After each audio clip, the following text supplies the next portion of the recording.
ઝૂંપડપટ્ટી ડિમોલેશનના વિરોધમાં મહાનગરપાલિકાના કેમ્પસ ખાતે ન્યાયયાત્રાના માધ્યમથી ધરણા કાર્યક્રમ અપાયો।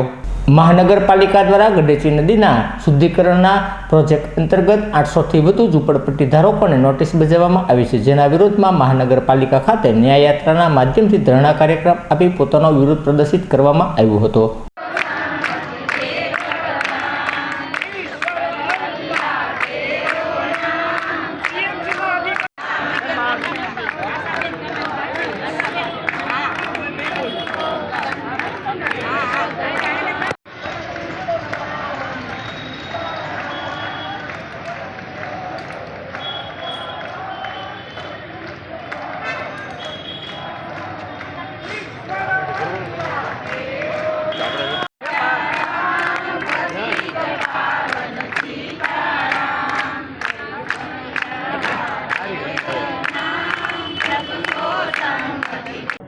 કંસારા શુદ્ધિકરણનો એક પ્રોજેક્ટ વર્ષોથી વાતું કરે છે, હજી પૂર્ણ થયો નથી, અડધો બાકી છે। ત્યાં કંસારા નહીં અને ગઢેચી શુદ્ધિકરણની વાતો કરે છે।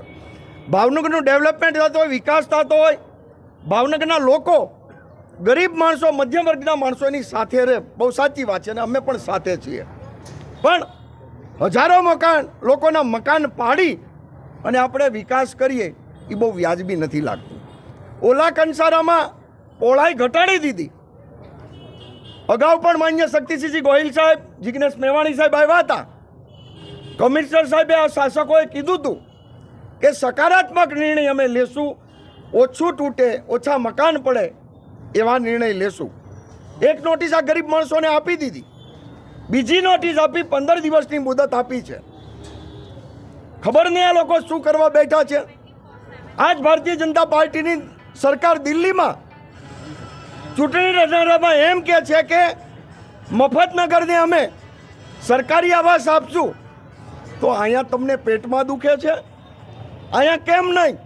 અમારી માગણી એટલી જ છે કે આ લોકોને બને તો ઓછા મકાન પડે, વૈકલ્પિક જગ્યા આપે, પણ બીજી નોટિસ આપી છે। અહીંયા મારી સાથે ઘણા બાળકો પણ છે, એના પરિવારજનો અને બાળકોને લઈને આવ્યા છે। ધોરણ 8ની પરીક્ષા છે, રમજાન મહિનો છે, કોઈને ઊંઘ નથી આવતી, ત્યારે આ શાસકોને શાંતિથી સૂવું છે, પણ અમે ગરીબ માણસોની ઊંઘ હરામ થઈ ગઈ છે, આ લોકોની ઊંઘ હરામ અમે પણ કરી દેવાના છે। ત્યાં સુધી અમે શાંતિથી બેસવાના નથી। આજે તો અમે ભગવાનને પ્રાર્થના કરવા આવ્યા છીએ। આ લોકો અરે બાંધીને શું કરવું? આમાં તો બુદ્ધિ જ નથી। અમે પ્રાર્થના કરવા આવ્યા છે, એ ભગવાન આ લોકોને સદબુદ્ધિ આપો તો આ ગરીબ માણસોના મકાન એમને રહે, અડીકમ રહે, એવી પ્રાર્થના કરવા માટે આજે આવ્યા છે।